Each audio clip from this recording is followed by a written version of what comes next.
I see Katie, Catherine, June. All right, very cool. So many of you guys are already familiar with the chat box. And and so as I'm chatting, you're absolutely welcome to put in a comment or a question in the chat box. And I have the chat box open, so we can always, you know, address it as we can, okay, during the talk. Does that make sense to you guys? Yeah, if that makes sense, type in yes. If that makes sense to you, type in yes with that. Very cool. And I do recognize some names here. We're talking about the blue zone. My first question to you is have you heard of the blue zone? Yes or no? Have you heard the blue zone? And if you've heard the blue zone, what are some areas in the world that are considered the blue zones? Does anyone know? You can type it in the chat box. I see Okinawa. I see Inland Empire, Loma Linda. Okay. Okay. Yeah, those are some areas of the blue zone. Um, so what exactly is the blue zone, guys? What is the blue zone? Like, why do we call it the blue zone? Tell me what you think. You can put in the chat box. What is the blue zone? Somebody said they don't have disease. So the blue zones are areas around the world where folks live normally up to at least 100 years old. They're called centenarians, folks who live a century, which is 100 years old. And uh, and they live fairly healthy lives, and it's considered normal in those areas to get to around 100 years old. And so these are some pockets around the world, some areas around the world. Okinawa, Japan is a location. I believe Sardinia, that's either in Greece or in Italy, is a location. Southern Italy is the location of the blue zone. There are areas in Ecuador that I think is part of the blue zone where people live to 100 years old.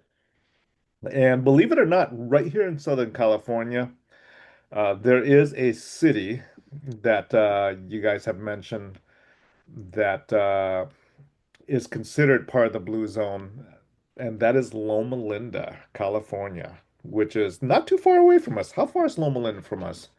Maybe about, I don't know, an hour? Um, so, so basically, my conclusion is if you want to live to 100 years old, just drive out to Loma Linda every day and just hang out with that. If you can afford the gas now. I'm just kidding with that. But yeah, these are areas where people live to 100 years old. And and so today I want to address like why do people live to 100 years old in these areas? Are there any common themes that unite these areas that are considered the blue zones? How many of you guys have Netflix? Anyone here have Netflix? Yes or no? How many of you guys have access to Netflix? Yeah, okay. Some folks do. All right. If you have Netflix, there is a documentary called The Blue Zones that is really cool. And it's a bunch of different episodes, and each episode talks about one location around the world that is the blue zone, and so it's a very educational, I thought, documentary on Netflix where you'll get to learn like what these folks do in these locations and why they're considered the blue zone. And so that's a good educational one, I think, with that. But my first question to you is this. Living to 100 years old is considered what I call lifespan, right? A lifespan is how long we live, our birthday, our death day, that's our lifespan. But I think there's no point to having lifespan If you don't have health span, if your health span, which is the amount of time where you have good health, right? Your health span should last for as long as you can and as close as you can to your lifespan. Because what's the point of living to 100 if the last 10, 20 years you're in bed bound or you have dementia, you have some chronic disease with poor quality of life, right? Does that make sense to you guys? That health span is also very important, if not as important as lifespan? Type in yes if that makes sense to you. That it's not just about lifespan, but it's also about health span, right? Having good health for as long as we can. And that's the important thing beyond just lifespan. My other thought to you is this. If I took away all cancers and cancer did not exist anymore,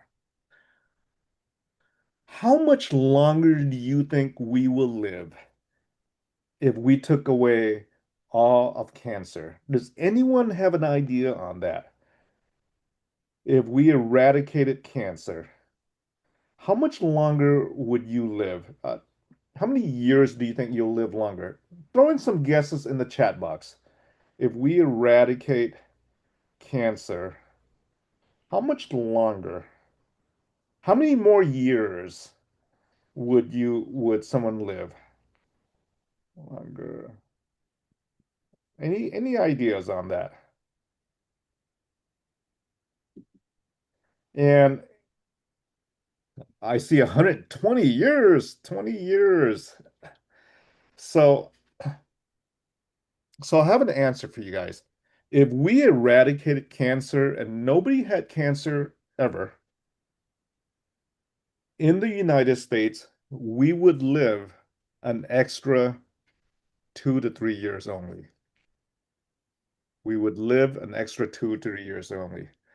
And uh, and and this has actually been documented in a epidemiology study. And you're like, wow, that's kind of crazy. That's not very much longer you took away.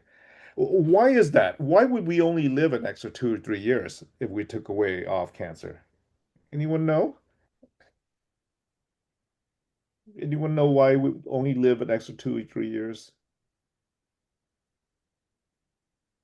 Any thoughts on that? Absolutely. A heart attack will get us. That's why. A heart attack would get us if we took away all of cancer. Okay,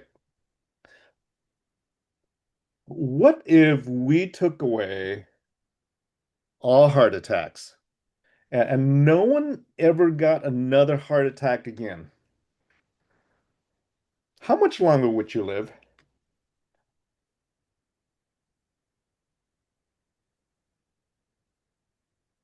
How much longer would you live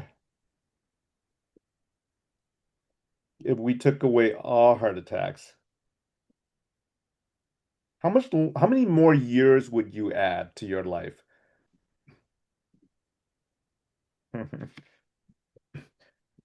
And the answer is this, only a few years. It's not like 10, 20, 30 years. And so we if we took away all heart attacks, epidemiology study shows that you'll live a few years longer. So my question to you is, why is that? Why would you only live a few years longer if you took away our heart attacks? Any thoughts on that? Why would you live only a few years longer?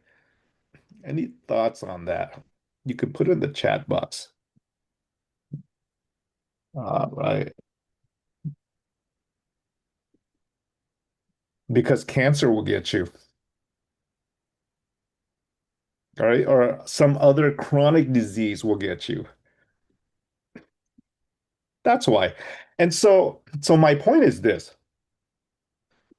Longevity isn't necessarily the absence of disease.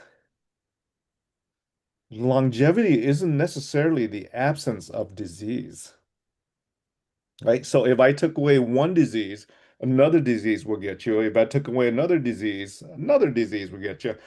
But but if you were 85 years old and you walked into my office and your medical record is completely clean, you have you have no heart disease, no hypertension, you take no prescriptions, and you're 85 years old, how many of you guys would not think twice that because you have no disease, you'll get another 30 years at the age of 85?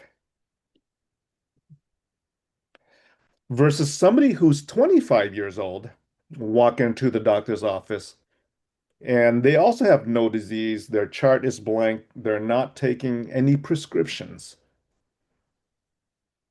How many of you guys will have no doubt that they'll live another 25 years,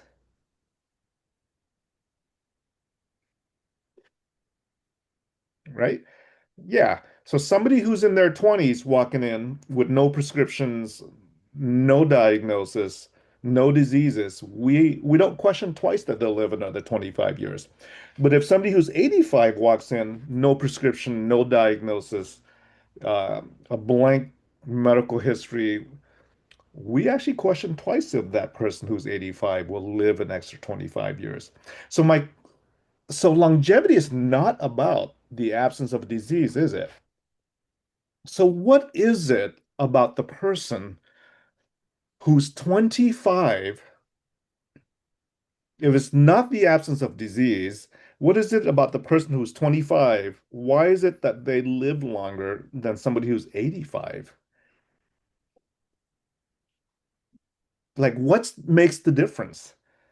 Why is it that they would live longer than somebody who's 85 if both sides have no diseases? Okay.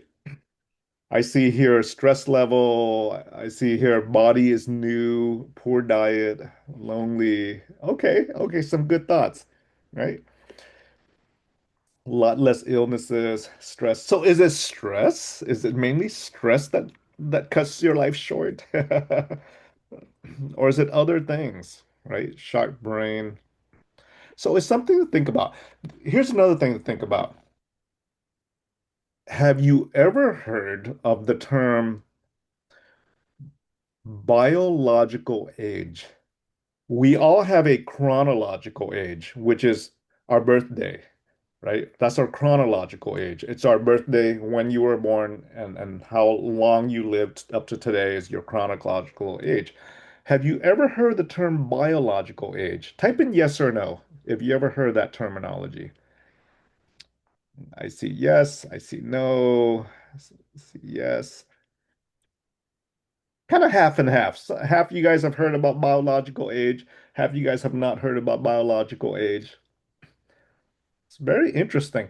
So, for those of you who have heard of the term biological age, what is it? What is your biological age? How do you define it? How do you define a biological age? Any thoughts on that? Your age, health? Any thoughts on that? How do you define the biological age? So, your biological age is your inside age, your age inside, right? We all have a chronological age, which is our birthday, but how we look or how we feel our physiology inside is they're called our biological age. And I'll give you an example. We've Many of us has seen somebody and we tell them, "Wow, you're much younger than your age."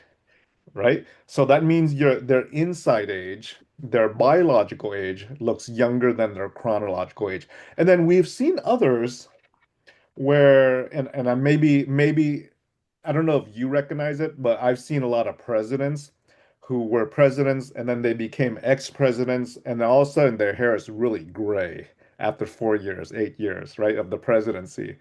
And I'm like, wow, they, that job stressed them out because they look grayer than before. And so there are folks who look older than their age, and there are folks who look younger than their age. And so the way you look compared to your chronological age is considered your biological age, your inside age. Does that make sense to you guys so far? Type in yes if that makes sense. Your biological age. That is your inside age, right? Okay. So I got a question for you guys. Have anyone ever got their biological age checked? Is that measurable? Is that measurable? There, so I've had my biological age checked. There's a science behind this. There are several ways to measure your biological age. The two popular ways of measuring your biological age, which is your inside age. One way is measuring the what we call the telomere length of your DNA chromosome. So we all have these, right? Your blueprint of who you are is your DNA, these interlinked chromosomes. So at the end of the chromosomes are what we call telomeres, telomeres. And when we're young, our telomere length is long, but as we get older, that telomere length starts to shorten. And that telomere length can be measured, and that measurement determines your biological age. Okay, so that's one way of measuring the biological age is measuring your telomere length. Another way of measuring your biological age is what we call DNA methylation, which is a science of measuring the methyl groups that attach to to the DNA, and that's another way of measuring your biological age. And these can be done either through a saliva test or a blood test. Okay, these can be done through a saliva test. None of this stuff is paid for by insurance, guys. This is just in the world of longevity science, which is something I follow. Because you guys know, most of you guys know I do research and clinical trials, mainly in brain health. But I follow very closely longevity science as well with that. So these are measurable. Uh, Through blood or saliva where you can measure. And here's the neat thing about biological age. It is a number that can move forward or backward based on our lifestyle. We can live a lifestyle that is healthy, where our biological age is younger than our chronological age, and then we can live a lifestyle that is not healthy, where our biological age is older than our chronological age. So, so Francisco, the question is, what's the benefit of checking it? You check it because it measures your inside age, and you can live a lifestyle to hopefully move that needle toward the younger side with that based on lifestyle. It's something that's measurable, it's something that moves compared to your chronological age, which is fixed. Does that make sense to you guys so far? Type in yes if that makes sense to you guys. All right, very cool. And the reason I mention this is it doesn't matter what your age is, it matters how you are inside. It matters how healthy you are inside, despite your chronological age. Okay, that's what matters the most. Does that make sense? Because you guys look pretty good to me. Your biological age is probably and so here's the thing. At USC, at USC, there is an institute called the Institute of Longevity. Institute of Longevity. It is headed by a PhD. Walter Longo is his name. And what they study at USC is they study longevity and they study the blue zones. And what happens at USC is they send out researchers to live among the people in these blue zone areas. And the researchers from USC, they collect information, they collect data on how folks in the blue zone, what they ate, how they lived, what their stress level was, and they collect all that data and then they compile it, and then they publish the data. And they have come up with multiple, probably around 8 different things that are in common among all the folks that live in the various different blue zone areas. They came up about 8 different common themes of how to live in the blue zone for longevity. Does that make sense to you guys so far with that? Yeah, type in yes if that makes sense.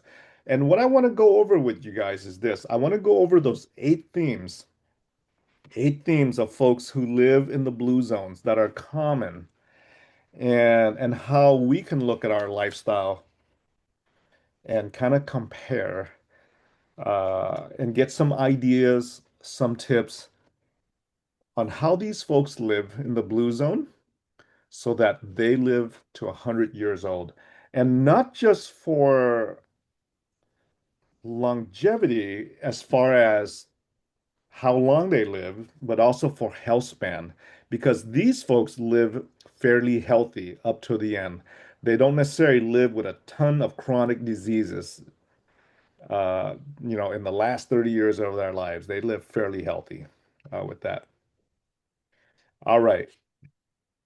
Are you guys ready? Does everyone have notes, pens, and paper ready to write down these 8 different things that are common in the blue zone? Type in yes if you are ready.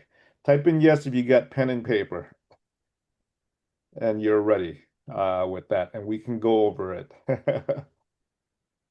If you need a second to go get a pen and paper, go ahead. I'll give you a second here.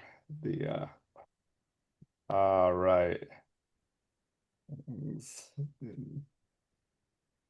Cool. And we will go over that. So the first few things that are common in the blue zone is going to be about diet. Okay. The first few things is going to be about diet with that. Number one, number one in the blue zone, they eat primarily plant-based. Their food is primarily plant-based, plant-based diet. Okay. What does that mean to you guys? Plant-based diet,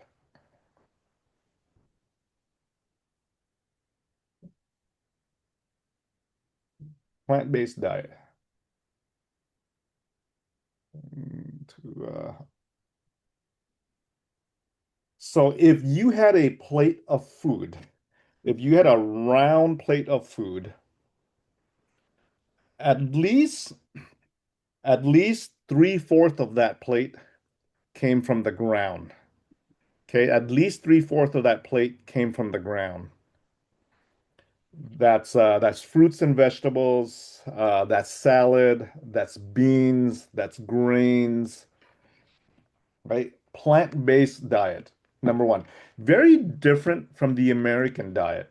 Because in the American diet, it could be a slice of pizza, right? In the American diet, it could be a hamburger with fries or just pasta. Okay. So in the blue zone plant-based diet, 3/4 of that plate came from the ground. Now, if they ate meat, usually it is fish. If they ate meat, usually it is fish.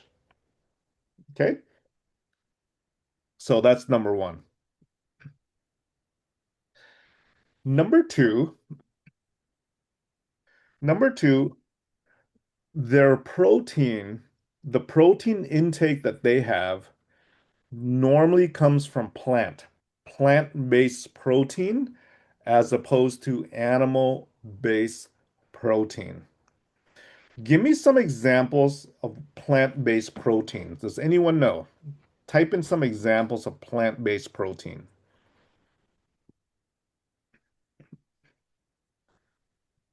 Yeah, soy, quinoa, bean, tofu, avocado, lentils.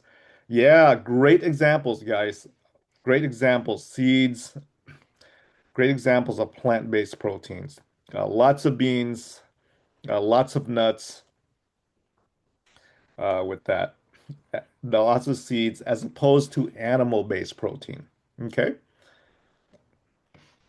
It's very important that you have protein in your diet, especially as we get older, because we need protein to maintain our muscle mass. As we get older, it is natural to lose muscle mass over time. So we have to work on maintaining our muscle mass. And so protein in your diet, very important, but not necessarily the red meat protein. Does that make sense so far? You can get protein from plant-based with that.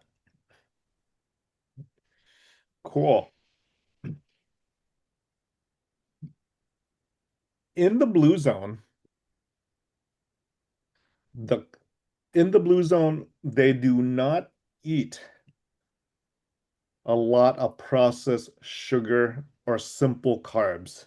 They do not eat a lot of processed sugar or simple carbs. Their carbohydrate usually are what we call complex carbohydrates.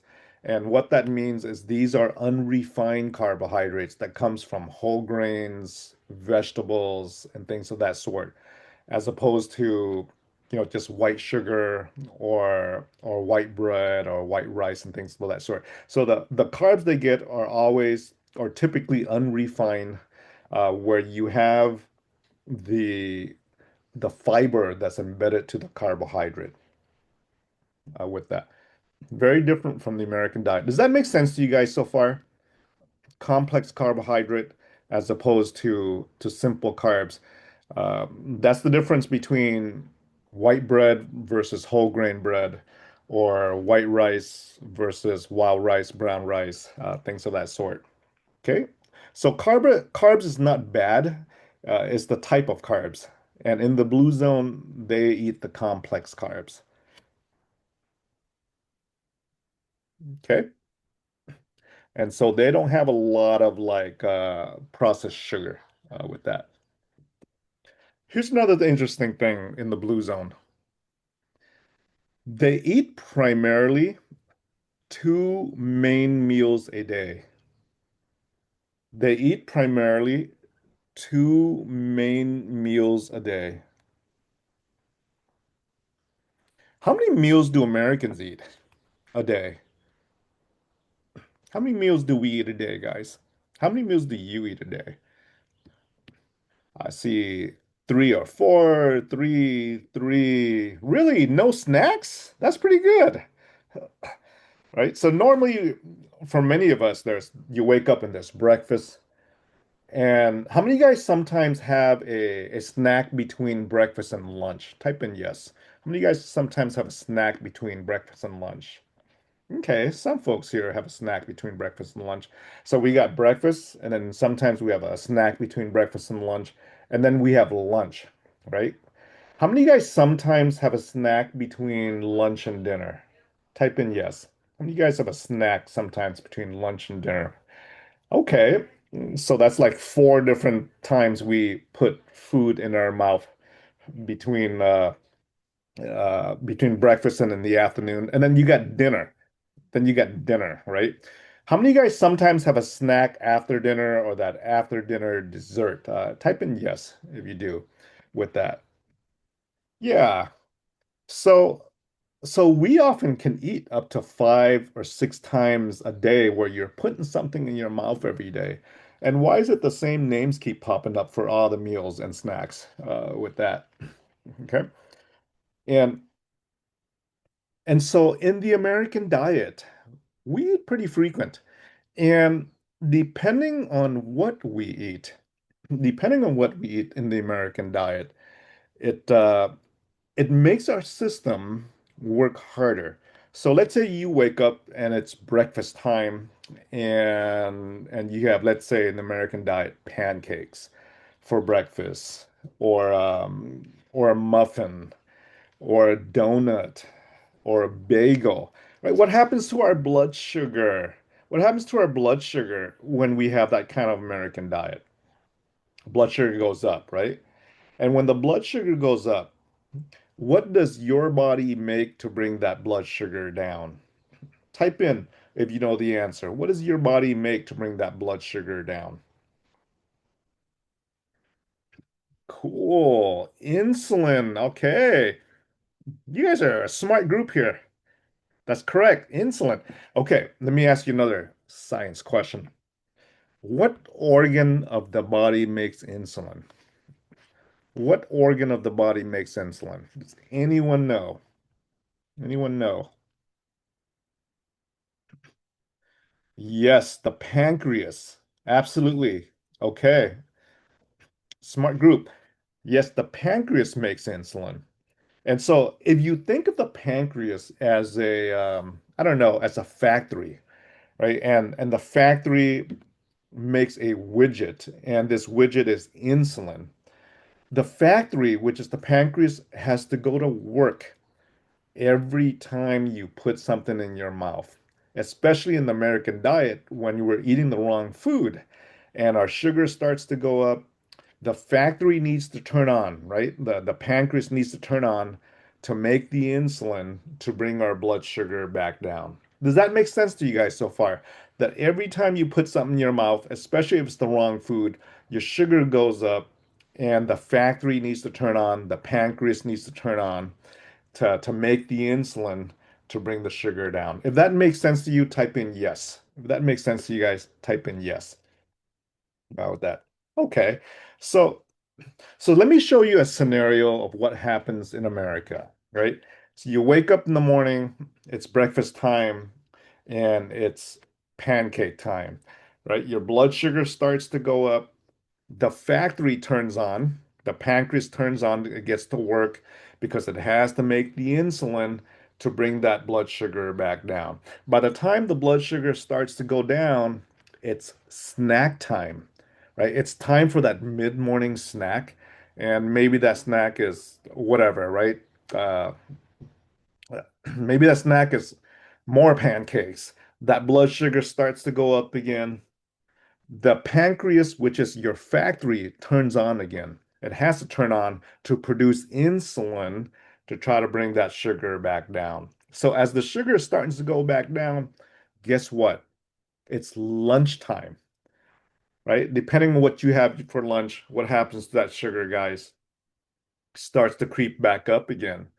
The factory needs to turn on again, right? The pancreas needs to turn on again. It makes insulin bring your sugar starts to go down again. As the sugar's starting to go down, guess what? Mid-afternoon snack. Sugar starts to creep up again. The factory needs to turn on again. Insulin's made up again. Sugar starts to go down again, right? Dinner time. Do you see what happens in America with the American lifestyle and the American diet? Can you see this happening all day? Right? Snack, meal, sugar, pancreas turns on, right? Starts to go down, pancreas turns on, starts to go down, pancreas turns on, right? And the question is, how long does it take for the sugar level to go down each meal? How long it takes depends on how high the sugar gets. The higher the sugar gets, the longer it takes to go down. And that depends on what you eat. So if you ate something that has a lot of, bad carbs in it, the sugar goes really high and it takes much longer to go down than if you ate something super healthy where the sugar doesn't spike as high, right? So it all depends. But every day this happens. This happens. Diet, food, breakfast, snack, lunch, snack, sugar's up, pancreas working, pancreas working, pancreas working. This poor pancreas, this poor factory, what happens to a factory when it has to work and the employees of that factory have to work from the time you wake up in the morning to that midnight snack? What happens to that factory over time? What happens to the employees over time when it's always working and never gets a break because of how often we eat, how frequent we eat, and what we eat? What happens to that factory over time, guys? Type in the chat box what you think happens to that factory over time. Okay, it wears out, It gets exhausted. Yeah, it's starts to burn out, right? It quits. The employees go on strike, right? Yeah, and so yeah, that factory starts to wear out. And when the factory starts to wear out and the factory starts to burn out, um, what do we call that in America when our factory, the pancreas, starts to wear out because it's overworked? It never gets a break from the years of our eating pattern, our breakfast snack, lunch snack, dinner snack. What do we call that? We call that diabetes. We call that diabetes, right? Diabetes type 2 is simply when your pancreas wears out and it stops making insulin. So you got to take pills to push more insulin, or you got to give yourself insulin shot when the factory completely quits. Then you got to give yourself insulin shot, right? We call that diabetes. So diabetes is simply burning out, wearing out our factory because of the American lifestyle, the American diet, and how then the frequency of how often we eat. The factory never gets a break. If that makes sense to you guys, type in yes. If that makes sense to you guys, type in yes with that. And I mention this because diabetes is an epidemic in the United States, right? In the United States, either half of Americans are either diabetic or pre-diabetic on their way to diabetes. They're half of us. And it's simply because of a factory that's slowly wearing down. Makes sense so far? Yeah, not too complicated, right? So maybe this is why folks are healthier or live longer in the blue zones when they have two major meals a day, right? Maybe that's a component of that. When they have two major meals a day. And so that's something that we see in the blue zone. The question is, can you repair the factory if it's being overworked? Can you repair the factory if that's being overworked? In the early stages, when it's overworked, absolutely. How do you repair the factory? How do you allow the factory to not burn out? Any thoughts? How do you allow the factory to not burn out? Any thoughts on that? Type in the chat box if you have some ideas on how to allow the factory to not burn out. I see fasting, fasting, stop getting bad food. Eat the right foods. So, if our factory is overworked and we want to prevent that, you simply have to live a lifestyle to allow the factory not to work. And that lifestyle is simply this. It is the next point in the blue zone that I have in these 8 points. And the next point in the blue zone is this. In the blue zones, folks eat within a 12-hour window. So their meals is within a window of time of around 12 hours. What that means is that for at least 12 hours, they're not putting food in their mouth. For at least 12 hours a day, they're not putting food in their mouth. Does that make sense to you guys so far? For at least 12 hours, they're not putting food in their mouth. Type in yes if that makes sense.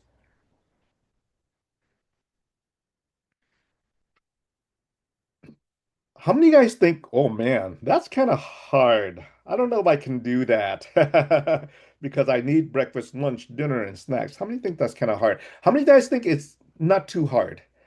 Type in yes if you think it's not too hard, or type in if you think it's hard. Type in doable, not too hard, hard, not too hard. Okay, half. Easier said than done. Yeah, easier said than done. It's hard because eating is a habit. We don't always eat because we're hungry. We eat because it's time to eat, right? So I'll share with you a little trick. If the 12 hours, if you want to mimic the blue zone where you want to go at least 12 hours without putting any food in your mouth, it's not as tough if that 12 hours include sleeping time. If that 12-hour includes sleeping time, you don't even have to skip a meal or fast. So let's say dinner is done by 7 p.m., right? Dinner's done by 7 p.m. When is the 12-hour up? Type in what time is the 12-hour up if dinner is done by 7 p.m. 12 hours up at 7 a.m. You can still have breakfast, right? I'm not talking about fasting here, guys. I'm not talking about fasting here. You don't have to fast for 24 hours, 36 hours. But if you can go for 12 hours without putting food in your mouth, by the way, drinking water is okay. You can still hydrate because water does not stimulate your pancreas to make insulin. Does that make sense? You can still hydrate without starving or being hydrated for 12 hours, right? Because water does not stimulate your pancreas. So So you can still go and mimic the blue zone by simply finishing dinner by 7 p.m. And you can still have breakfast at 7 a.m. Now, what this means though is that you have given your factory at least 12 hours to rest, which is what happens in the blue zone. Their factory rests for at least 12 hours, which allows for the pancreas or the factory to not burn out. And let's say you want more resting time for your factory. Let's say you're pre-diabetic and your factory's on its way to burning out and you don't want to be diabetic. The key is to allow the factory to rest, right? And to not burn out. Let's say you want your factory more resting time than just 12 hours. How would you do that? How would you allow your factory to rest more than 12 hours without necessarily starving yourself? Any thoughts on that? Take a nap. Eric, is it possible to go 13 or 14 hours of rest time, right? And I'll show you how to do that to allow the factory to rest for even longer than 12 hours without skipping a meal. All you need to do is have dinner earlier. Let's say you want more rest time for your factory so that it's not burning out, it's not overworked. Finish dinner. What if you finish dinner by 6 p.m. rather than 7 a.m.? If you finish dinner by 6 p.m. and you want 14 hours of rest time for your pancreas, when is that 14 hours up, guys? If dinner's done by 6 p.m., when is the 14 hours up? What time would that be? Correct. 8 a.m. the next day, and you can still have breakfast at 8 a.m. How many of you guys now look and say, that's kind of reasonable. I think it's doable, right? Right? So it's not about starving yourself. It's not about even fasting and skipping meals. It's all about a window of time where you want to eat all your meals within. And that window of time, if you want more rest time for your pancreas, and when I say pancreas, that's not the only factory that goes to work when you have a meal. Your whole digestive system goes to work, right? Your stomach goes to work because it needs to produce digestive juices to digest your food. Your pancreas goes to work not just from insulin, but your pancreas need to produce pancreatic juices, amylase, lipase. Your liver goes to work, makes bile to digest your food. Your small intestine goes to work to absorb the food. The large intestine goes to work.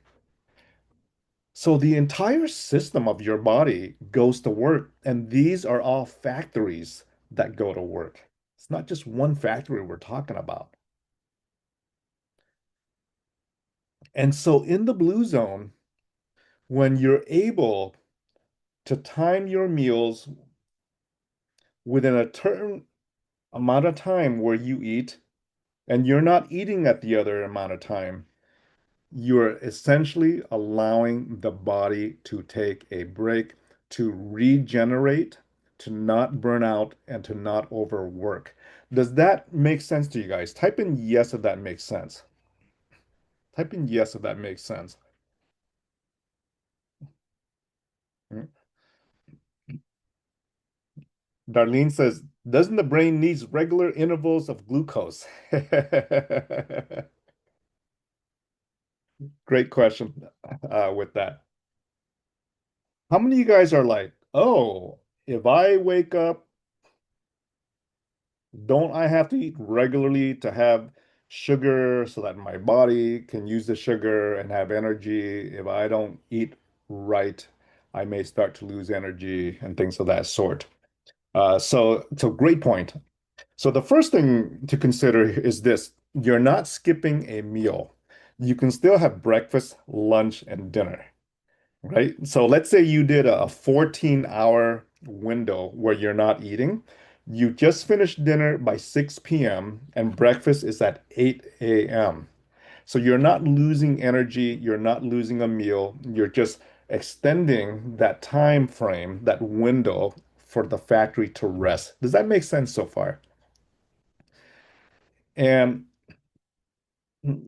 and so the interval, Darlene, is if your body doesn't have sugar and it needs energy.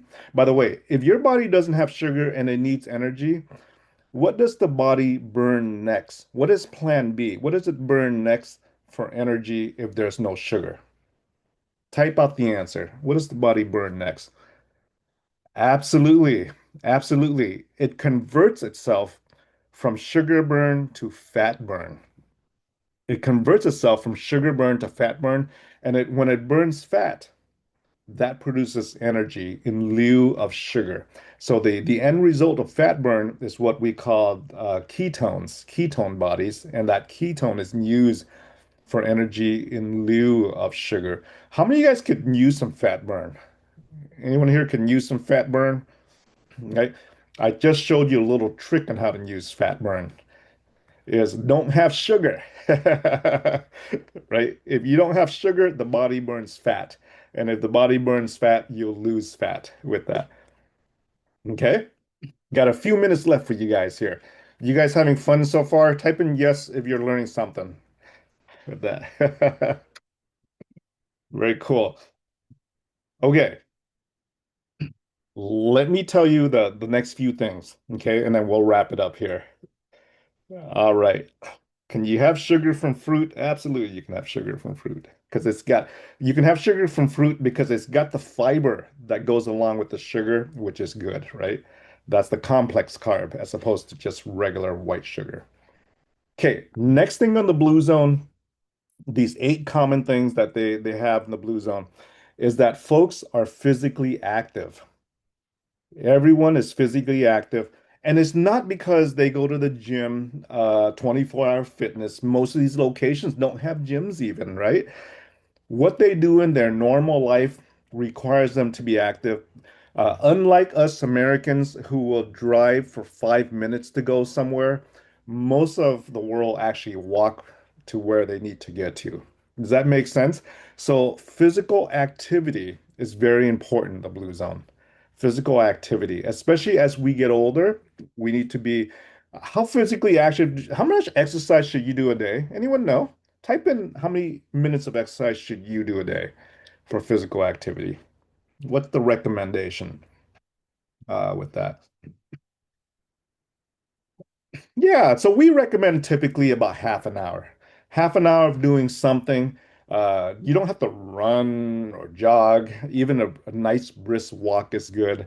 Half an hour doing something to get your heart rate up a little bit.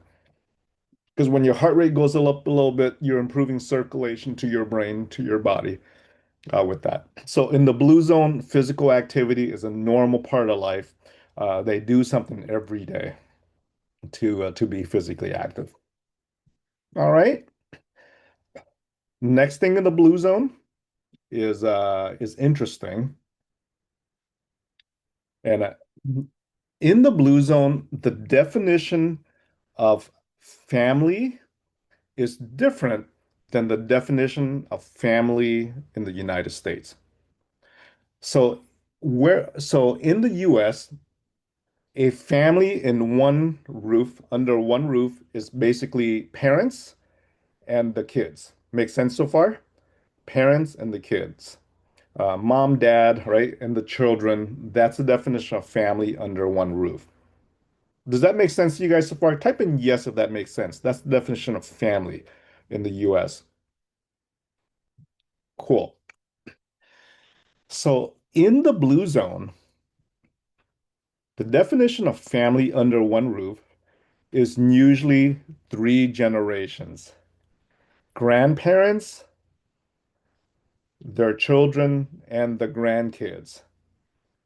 That's the definition of family in many areas of the world. And it's not because they strategically decided for that to happen. It's because most of the world, you don't have one kid gets their own bedroom in most of the world compared to here, right? In most of the world, many families kind of cram in because they live in, economically areas that are not as wealthy as the United States or in Western countries. So by default, grandma, grandpa, the children, and the grandchildren are under one roof by default. And that's the definition of family. It's extended family. Does that make sense to you guys so far? In the blue zone, they have extended family under one roof. And so I have a question for you. Why does that help with longevity? Why does that help with longevity, guys? When that definition of family is a little bit different than ours. Why does it help? Okay. Okay, yeah, possibly spread out the work, perhaps. Connection, social interaction, yes. Reduce responsibility, yes. Addresses loneliness, yes. Keeps you young, yes. Grandparents chasing after the grandkids will keep them young. All of that is true. All of that is true. Social connection is very linked to longevity. Social connection, mental health is very linked for longevity. I don't know if you realize having depression shortens your lifespan compared to not having depression. Social connection and mental health is very connected with longevity. And so when you live with grandparents, the parents, and the kids, right, there's better social connection, there's better social support, there's better emotional support for all three generations of the family, and that's linked to longevity. Does that make sense to you, Vice, so far? Type in yes if that makes sense. All right. I'll give you one last thing, right, before we close here. I give you one last thing. That's very, very interesting, and it has nothing to do with nutrition or diet or anything of that sort. In the blue zone, folks tend to be more spiritual. And it's not from the same religion or faith. For example, in Okinawa, Japan, they're Buddhists, Japanese Buddhists. In Italy or in Greece, they are Roman Catholics. In Loma Linda, they are what? What are they in Loma Linda, guys? There's a faith out in Loma. What are they in Loma Linda? Not Mormon. I think they're Seventh-day Adventists, right? Seventh-day Adventist. So it's not necessarily any particular religion, because in the blue zone there are people with different faith. They're Buddhists, they're Catholics, they're Seventh-day Adventists, but there is something about spirituality that is connected to longevity. There's something about spirituality that's connected in longevity. And it could be because maybe if you're spiritual, you you have faith and maybe your anxiety is not as bad when, maybe it makes sense in the world if you pray to a higher being to help and address anxiety. Maybe if you're spiritual, it's because you go and you congregate together at a Buddhist temple or a church or a synagogue, and there you have socialization. Maybe that's it, right? Maybe it's the socialization part. Maybe it's the support among people of the same faith where you're praying for one another and you have assistance with mental health. Maybe it's one of those things or all of those things. I don't know. But maybe it's just living for something bigger than yourself, having a higher purpose than just the acquisition of more toys and a bigger bank account, right? Maybe it's one of those things. But spirituality is connected to the blue zone as well, which is very interesting with that. Does that make sense to you guys so far with that? Yeah. So those are the common things that occur in the blue zones that has been studied from the USC Institute of Longevity. They came back with a list of these common things, and I wanted to share that with you today. The bigger point is that it's not about longevity and lifespan. It's more about health span. How long can you live with optimal health? That is super important. And lastly, and lastly, it is not necessary about your age, actually, your chronological age, because we all know that we have an inside age, our biological age, and how we live will move that inside age, right? Based on our lifestyle and exercise and all these different things, and how you live with that. So those are the important things that I wanted to share with you guys. Um, I believe there's a question, is this recording will it be available? I think it's yes, Yeah. Yes. yes on YouTube. So you can go back and review all this on YouTube once the link comes out with that. All right, guys.